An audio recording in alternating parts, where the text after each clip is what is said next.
পোড়াগাঁও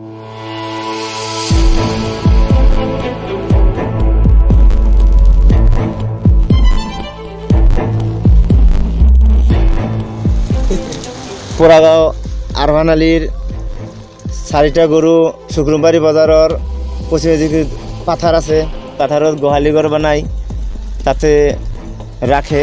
দিন হ'লে তাতে পাথাৰত দাৰক দিয়ে। যোৱা ৰাতিত 4টা গৰু বাঘে আহি ৰাতিত খাই অংগ পতংগ একেবাৰে বেয়া কৰি পেলাইছে। ইতিমধ্যে মৰি গেছে।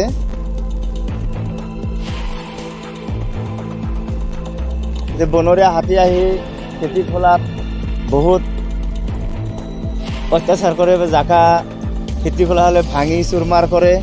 ইয়াৰ লগতে এতিয়া বাঘে সোমাই গৰু যিহেতু ক্ষতি কৰিছে বা মৃত্যু মাৰিছে।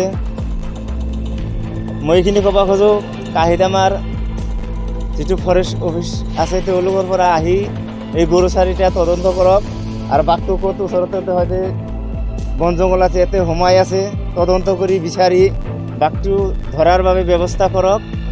আৰু এই আৰভান আলী 4টা গৰু যে মৃত্যু হ'ল, ইয়াৰ আৰভান আলী দৰখাস্ত দিব আমাৰ কাহিদামা বিচাৰক এই দৰখাস্ত, আৰু এই গৰু মৃত্যুটো তদন্ত কৰি দৰখাস্ত যাতে মঞ্জুৰ কৰি তেওঁৰ ক্ষতিপূৰণ মঞ্জুৰ কৰে। এইখিনি কৈ মোৰ কথা শেষ কৰিলোঁ।